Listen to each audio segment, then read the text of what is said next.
All right, everybody, welcome back. We are diving deep today into some Yeah. murky waters. Murky is a good word for it. Yeah, and we're going south of the border. We're looking at importing American vehicles into Mexico, Okay. but specifically for vehicles that are like currently in the U.S. Gotcha. And we have a source for this, and it sounds like it's like a pre-recorded announcement or like maybe even an ad. Yeah. But it talks about presidential decrees and potential like confiscations and people getting caught in all these like bureaucratic tangles. Right. Yeah. Sounds like a headache. Yeah, it does. For sure. So the source kicks it off with like a warning about all this misinformation that's going around. Right. And they're talking about people who have imported their vehicles while they were in the U.S. Using this like presidential decree. But now they're hearing they might get their vehicles confiscated when they go into Mexico. Oh, wow. What's the deal with that? So the source says it seems like the issue is if the vehicle, even though it has an American title, already has Mexican plates and is like physically at the border crossing or at the customs facility.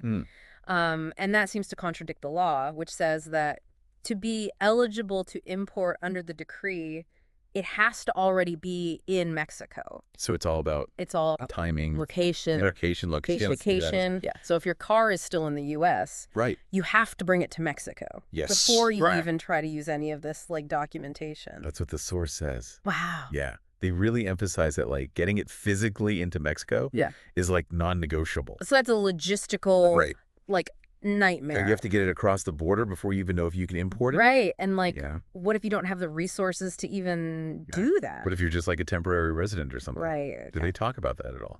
No, they don't get into any of those specifics. They mainly just focus on the general rule and the possible like pitfalls. Gotcha. But speaking of pitfalls, this wouldn't be a deep dive if we didn't find some kind of sales pitch in here. Of course not. And they transition right into offering their own import services. Oh, wow. They're quoting 2,500 pesos for vehicles 2018 or earlier. Okay. But that's only if the car's already in Mexico. Oh. If it's still in the U.S., you have to contact them for a quote. Interesting. So it's almost like they're encouraging people to bring their vehicles in before they even apply. Yeah. Makes you wonder if this whole decree is just about boosting the Mexican used car market. Yeah. And maybe hurting U.S. dealers. That's a good point. Yeah. And of course, they talk about how fast and reliable they are. Yeah. Same-day processing. It's like a whole industry is popping up just to navigate this. Yeah. So do you think this like surge in demand is directly because of this decree? Yeah, it must. Yeah. What could all these used cars coming in mean for Mexico? Yeah. And is this temporary or is this like is it a trend? A sign of something bigger? So, okay, to recap. Okay.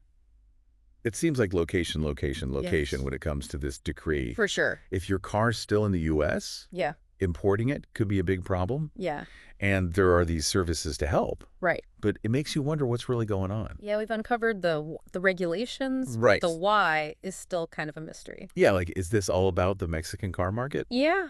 Or is it something else? Like environmental regulations or something? Maybe trying to stop illegal imports? Yeah, we need to keep looking into this. For sure. So we've reached the end of our deep dive. Okay. We've gone through all the twists and turns of getting an American vehicle into Mexico. Yeah.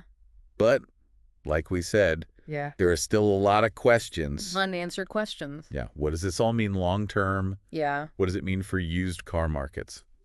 In both countries even. Right, exactly. Yeah. We'll leave you to think about those. Thanks for joining us. Yeah, thanks everybody. And until next time, keep exploring. Keep questioning. And keep diving deep. Deep. All right, see ya. Bye. Bye.